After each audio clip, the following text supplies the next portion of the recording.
Hi, good morning. Good morning. It's Karen Hines with another video. God is so good. You know, I see how He's really been working on me, and I want to just say how thankful I am. Do you see my face? Do you remember my face a year ago? I'm still taking my tea tonic. And guys, it is amazing. The nausea, so many of my side effects I have noticed have halted, and I really and truly appreciate and acknowledge those who have encouraged me to try incorporating my modern approach with my teas. And I want to say this tonic that I've created has really changed my life. I feel very alive, very different. I'm able to um, get up and, you know, as closely as possible, um, execute the plans that I set out for myself. I've mentioned to you before that with chemo, one of the side effects that have been a challenge for me is brain fog, and I catch myself experiencing that, having a conversation, trying to um, give information on a topic, and just pacing myself because I sometimes I sometimes, forget, my train of thought gets drifted. And so as it's getting better, I know it's not as sharp as it's always been, but I'm walking in faith that all will be well. Um, the choices that we make about our health are our personal choices. If you are in a situation similar to mine, cancer is real. Cancer is real, and it can't be taken for granted. The fight is not the same for everyone.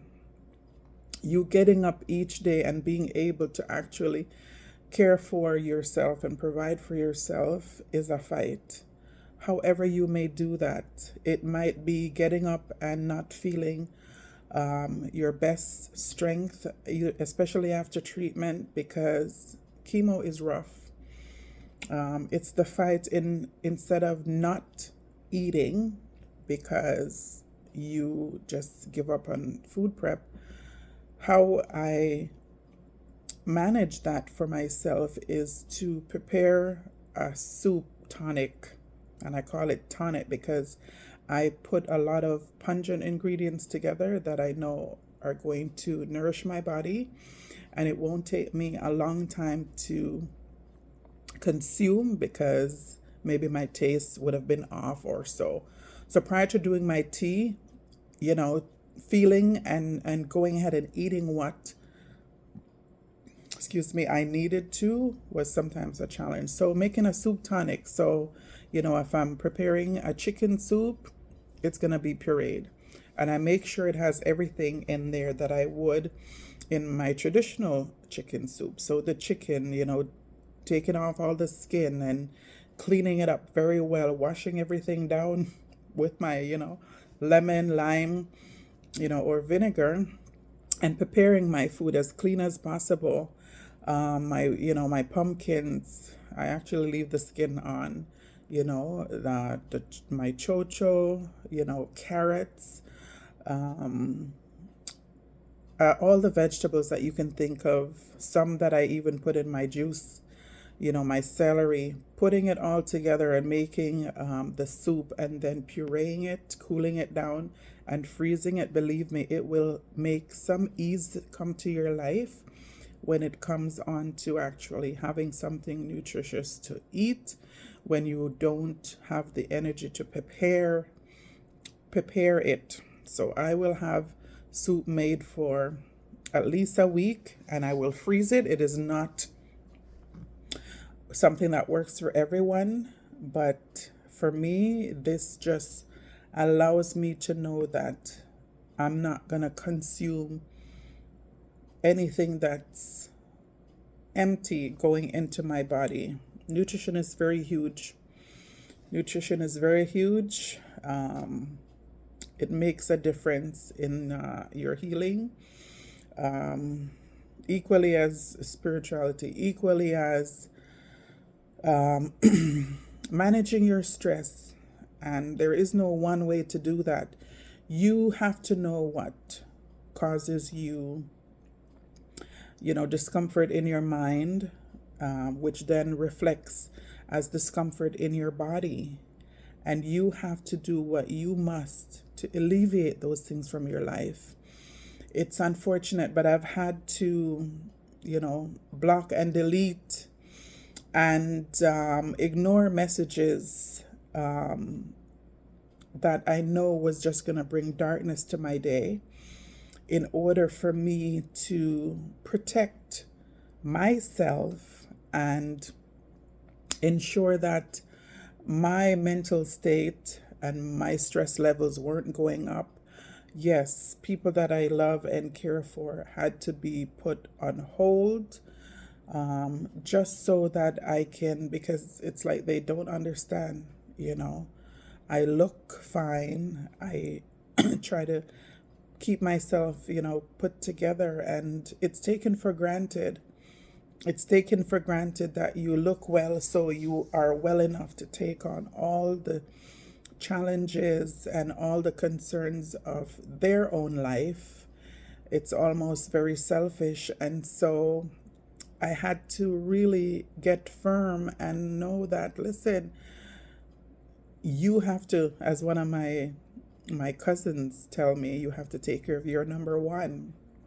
My cousin Madge, she is amazing, but she said you have to take care of your number one. Your number one is you. So do what you must. Self-care, I talk about being gentle with yourself.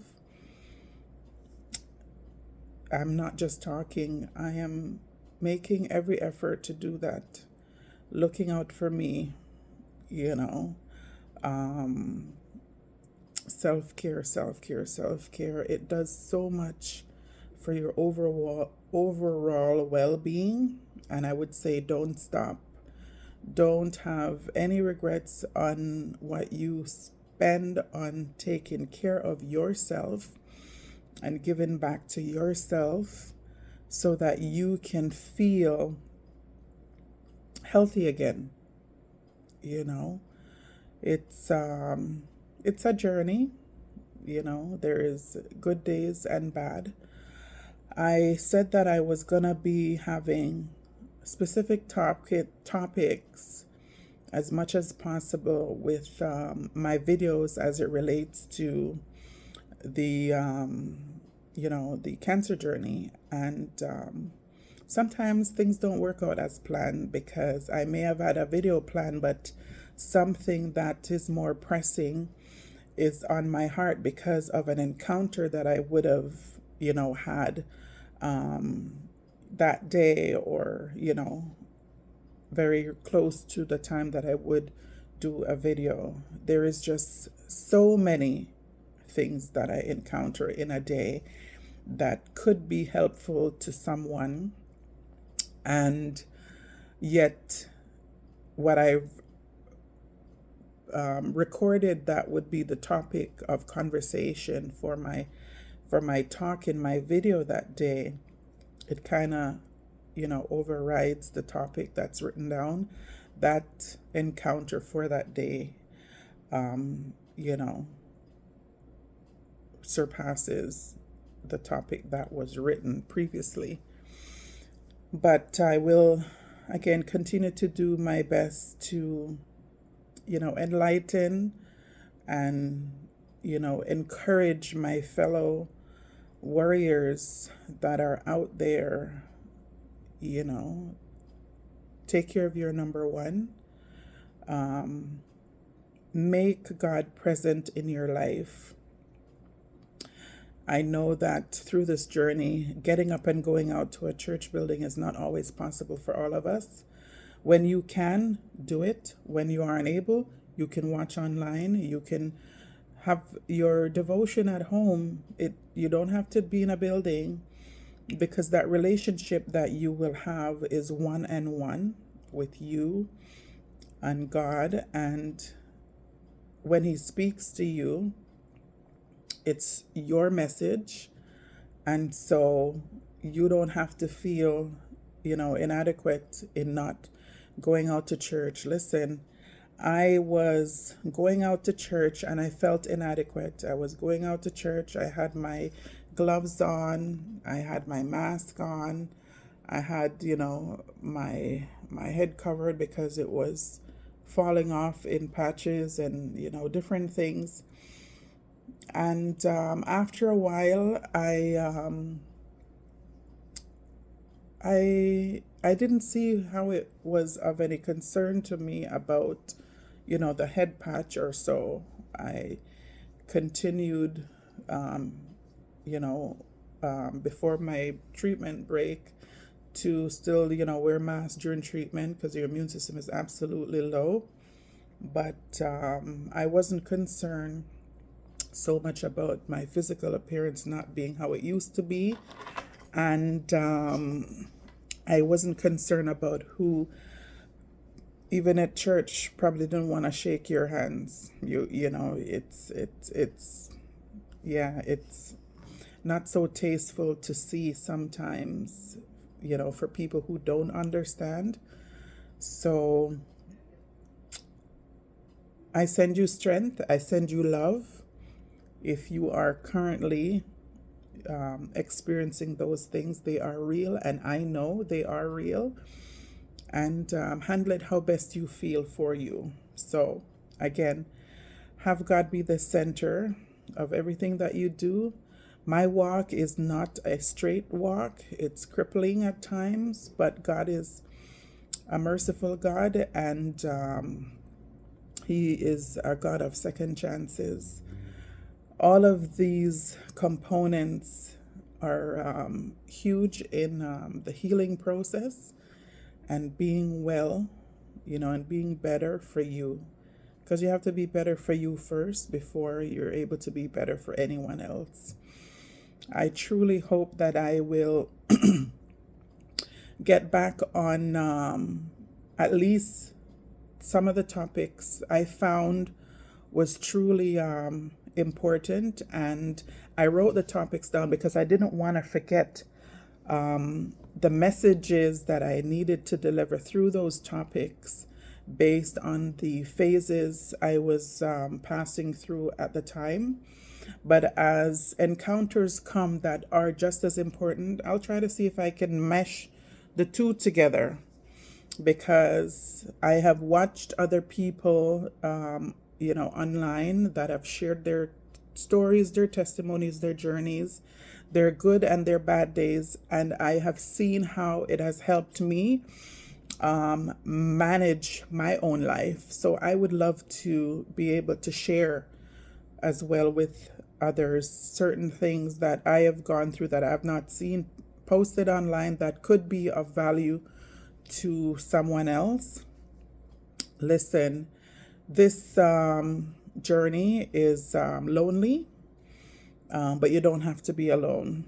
You have virtual friends and people that care. Pray for me as I will pray for you. Stay blessed and stay safe.